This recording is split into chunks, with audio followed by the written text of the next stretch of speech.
कि 3 सैयादान दिए जाते हैं। जानते हैं सैयादान का अर्थ क्या होता है? नहीं जानते हैं? नहीं, ऐसा नहीं है। सैयादान एकादशी उद्यापन किसने किया आप में से? किसी ने नहीं किया। जो एकादशी उद्यापन करते हैं उस समय पे सैयादान दिया जाता है, विष्णु और लक्ष्मी का स्वरूप मान करके उस ब्राह्मण को जो है, हाँ, एकादशी उद्यापन में देते ना, एकादशी उद्यापन में वो सारा सामान दिया जाता है जो आपकी सामर्थ्य में आता हो। बिस्तर सब कुछ, तकिया, पलंग, रजाई, गद्दा, सामर्थ्य के अनुसार सब कुछ अपनी सामर्थ्य पे मैं इतना कर सकता हूँ। अच्छा, उसमें 2 बातें हैं। यदि असमर्थ व्यक्ति यदि अपनी हैसियत से ज़्यादा दे वो भी गलत है, और सामर्थ्यवान व्यक्ति अपनी हैसियत से कम दे वो भी गलत है। दोनों को ही अपराध लगता है। उसे कर्ज करके उद्यापन नहीं करना चाहिए कभी भी, ऐसा शास्त्र कहते हैं कि उद्यापन धर्म का काम कभी भी कर्ज करके नहीं करना चाहिए। मेरी सामर्थ्य इतनी है, इससे ज़्यादा मैं नहीं कर सकता। यदि कोई ब्राह्मण, आज के टाइम का ब्राह्मण उससे संतुष्ट नहीं होता है, मत कर, लेकिन मैं इतना ही कर सकता हूँ। 26 ब्राह्मणों में से एक ब्राह्मण को विष्णु लक्ष्मी का स्वरूप मान करके उसको सैयादान करता है। उसमें गौदान भी होता है, सैयादान, वस्त्रादि सब कुछ सामान दिया जाता है। दूसरा सैयादान होता है जब जब कन्या का, जो पिता अपनी कन्या का पाणी ग्रह संस्कार करता है तो वर और कन्या को विष्णु लक्ष्मी का स्वरूप मान करके, ठीक है, अपनी बेटी लक्ष्मी और जिसको हमने वर चुना है वो विष्णु स्वरूप है, उसको हम सैयादान देते हैं। आपने परंपरा के हिसाब से धीरे धीरे कुछ संस्कार कम होते जा रहे हैं, उन्हें आपने देखा होगा सब क्रियाओं में एक जैसी गति होती है। यदि विष्णु लक्ष्मी का एकादशी उद्यापन में सैयादान दिया जाता है तो उसमें विष्णु लक्ष्मी को बिठा करके उनकी भी परिक्रमा लगाई जाती है। वर कन्या का जिस समय कन्यादान में वो सामान दिया जाता है, आजकल तो शादी बाद में होगी, सामान पहले ही पहुंच जाएगा। और अब ये जो वर कन्या के लिए जो सामान दिया जाता है उसको सैयादान कहते हैं, लेकिन आजकल उसे दहेज प्रथा में बदल दिया है। किसमें? फ्रीज तो दिया ही नहीं तेरे बाप ने। वॉशिंग मशीन भी वो दिया आज पुराने ज़माने की, आजकल की नई वॉशिंग मशीन नहीं लाई। जो नहीं लाई उसी का तायना।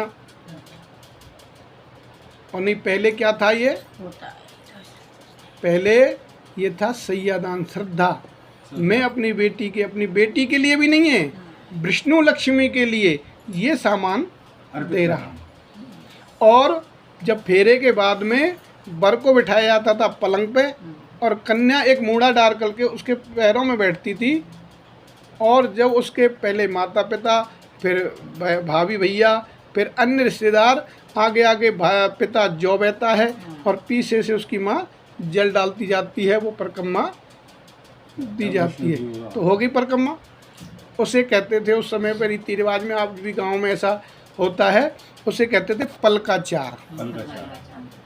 जाने सब है ना, पलकाचार, यानी कि हम कुर्सी पहले पटरा पे, मूढ़ा पे बेटी को बिठा देते थे, लक्ष्मी चरणों में बैठ गई, और बीच पलंग पे जो है दामाद को बिठा करके फिर उसको परिक्रमा लगाते थे, जौ बहते थे, तो उसे कहते थे पलकाचार।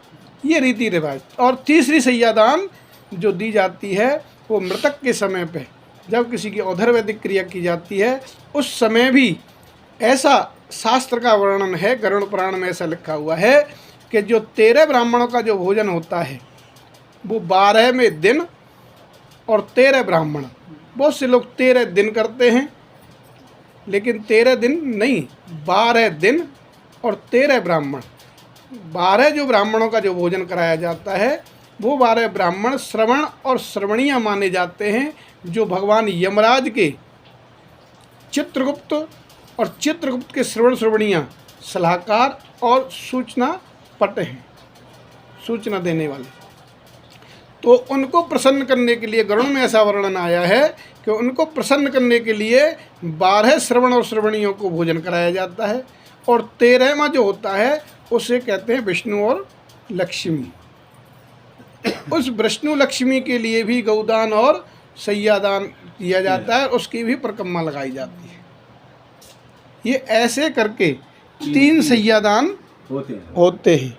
लेकिन उनमें से एक सैयादान जो वर कन्या के लिए जो किया जाता है, वो सैयादान आज के समय में दहेज प्रथा में बदल गया है।